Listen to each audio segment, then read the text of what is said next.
네, 피파도 문제인데 대한축구협회도 논란입니다. 대한축구협회를 상대로 한 청문회가 어제 국회에서 열렸습니다. 네, 의혹이 해소되거나 발전적 청사진을 그리기보단 논란거리만 나온 청문회라는 평가가 우세한 상황인데요. 최동호 스포츠 평론가와 함께 자세히 이야기 나눠보겠습니다. 어서 오십시오. 예, 안녕하세요.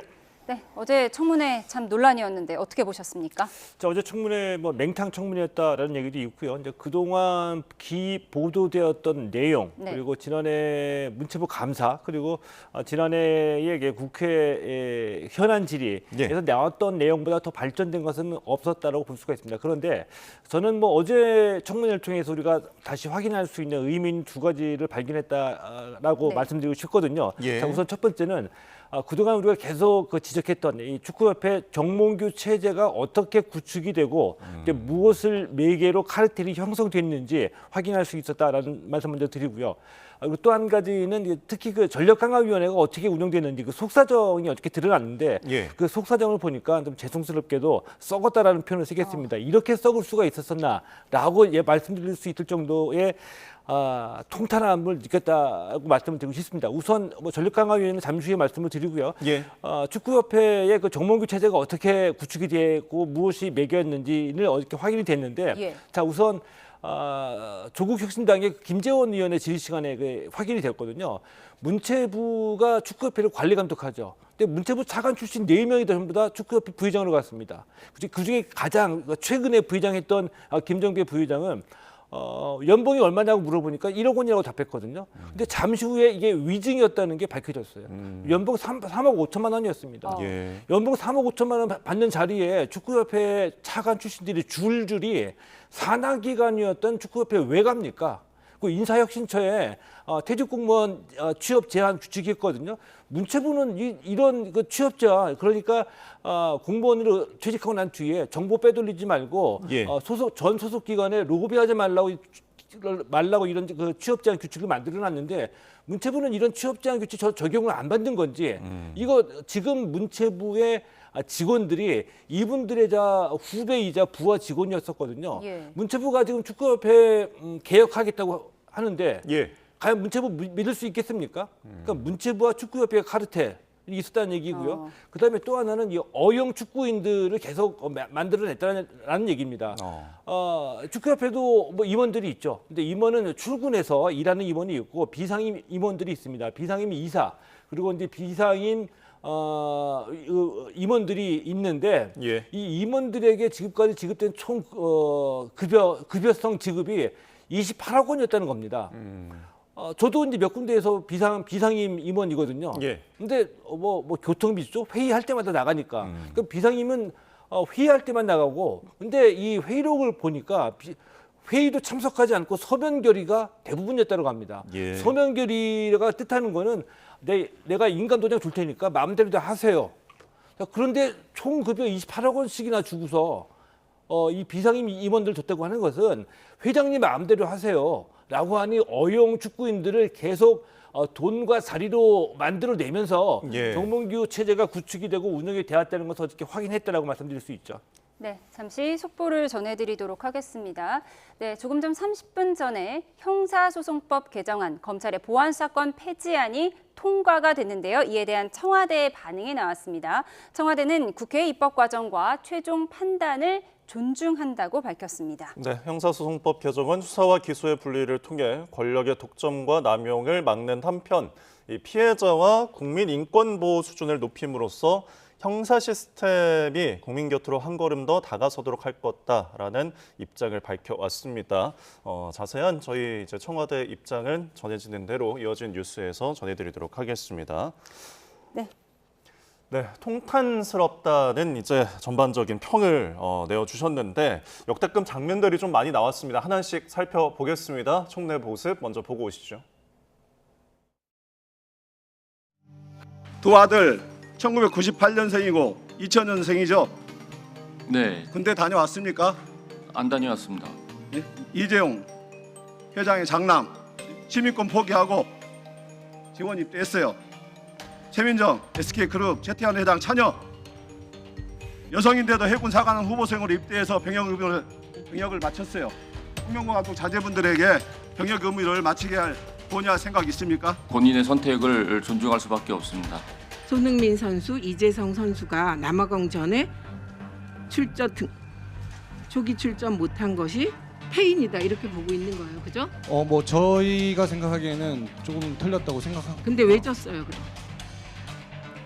왜 졌어요? 왜 그렇게 졸전을 벌이고 왜 졌어요?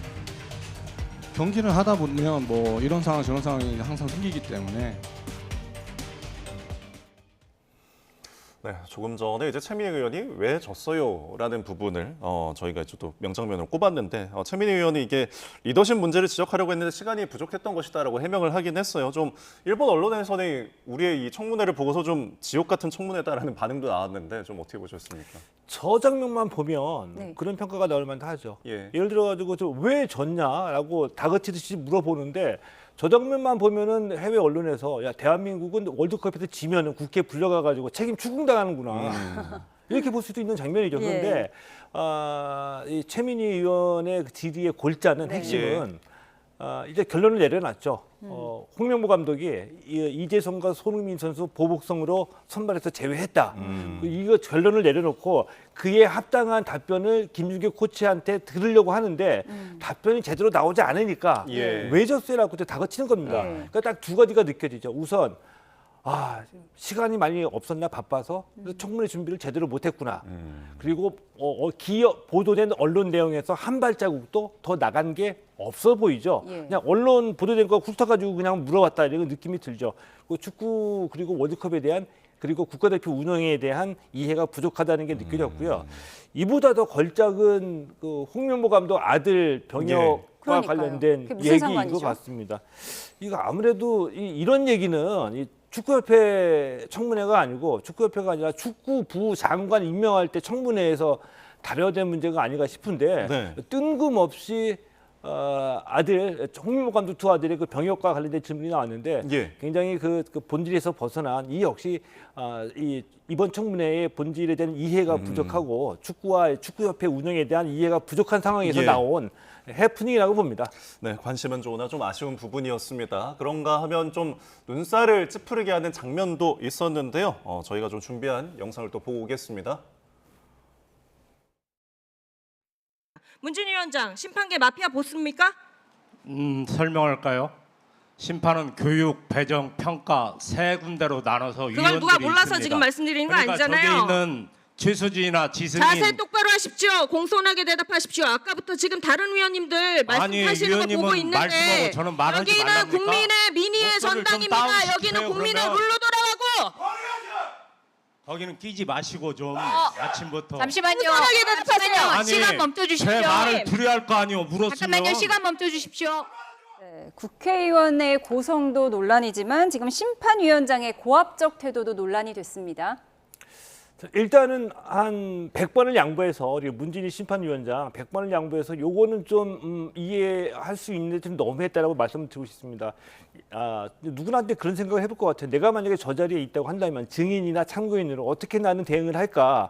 그러니까 곤욕스러운 건 사실이죠. 예. 그러나 국회 이거 청문회 자리이기 때문에 그리고 또 개인적으로 참가한 것이 아니라 대한축구협회 심판위원장의 자격으로 참가한 것이기 때문에 최소한 지켜야 할 예의는 지켜야 된다라고 보는데 예. 어제 저는 중계방송에서 저는 확인을 못했는데 주머니에 손을 넣고 답변했다, 손을 끼워 넣고 답변했다 그래요. 그리고 뭐 거기는 끼지 마시고 아침부터 참 뭐 이런 얘기인데. 저는 이 국회의원들의 고성을 들으면은 이제 본인도 흥분할 수 있고 감정이 상할 수도 있습니다. 그래서 반박할 수도 있다라고 생각합니다. 그런데 그 반박은 적어도 대한축구협회 심판위원장의 반박은 논리적으로 듣는 사람이 수긍할 수 있고 이 정황상으로 그럴 수 있겠다고 이해할 수 있는 뭐 이 정도 수준의 답변이 나와야 되는데 예. 뭐 거기는 끼지 마시고 뭐 소리치지 말고 아침부터 이런 식의 답변은 그 시정 잡배들이 시비가 붙었을 때 서로 하는 얘기인데 이 정도 수준밖에 안 되나라는 생각이 들 정도였었고요. 이 정도 수준이었고 예. 저분이 대한축구협회 심판의 배정과 교육 총책임하는 자리에 있거든요. 네. 이러니 이 카메라가 비춰지지 않는 이 그들만의 세계에서의 그 언어와 교육의 행태들은 어떨까 이게 좀 궁금해지기도 했습니다. 예, 전반적으로 좀 실망스러운 모습들을 저희가 이제 조명을 해드렸고 평을 들어봤는데 사실 그래도 유의미한 장면들이 좀 있었습니다. 그 에이전트와 관련된 부분인데요. 예, 전력강화위원회의 속사정이 드러났다고 말씀드리고 싶은데 예. 이거는 참 미리 말씀을 드리면은 전력강화위원회의 위원들이 국가대표 감독을 뽑는 거잖아요. 예. 그런데 그 위원들이 적어도 5명 이상이 에이전트와 연관이 돼가지고 각자 이 감독을 대표팀 감독을 밀어달라.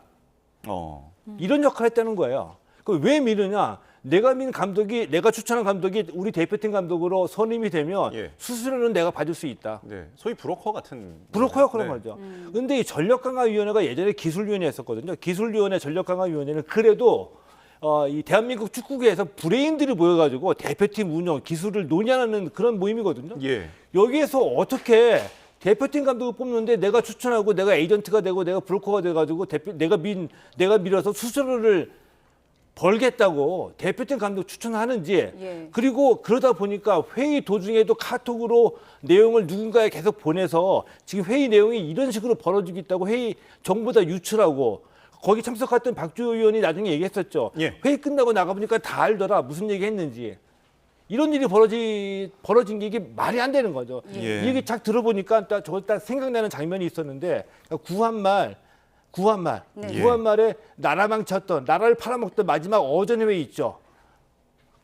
다 자기 사리사욕을 위해서 뭐 국민도 백성도 뭐 조국도 조선도 다 팔아먹고 내 이익만 차리려고 했던 그 전력강화회의의 모습이 딱 그 모습이었었습니다. 거기다가 정혜성 전력강화위원장 85명을 12명으로 줄였는데 예. 나중에 누군가 나 이 사람도 추천할래. 누군가 또 얘기 듣고서 또 추천하니까 17명으로 늘어나가지고 회의 도중에 카톡하고 끝나면 회의 도중에 어디 나가서 전화하고 그게 다 회의 내용이 노출되고 이런 것들 다 알면서도 전혀 통제도 안 되고 이런 분이 전력강화위원장 했다는 거 아닙니까? 예. 그래서 참 통탄하다는 말씀도 드리고 싶고요. 이 정도까지 썩었을 줄 몰랐다라는 예. 말씀 드리는 겁니다. 네, 앞으로는 좀 한국 축구를 위한 조직으로 좀 거듭나기를 기대를 해보도록 하겠습니다. 지금까지 최동호 스포츠 평론가와 함께했습니다. 고맙습니다. 고맙습니다. 고맙습니다.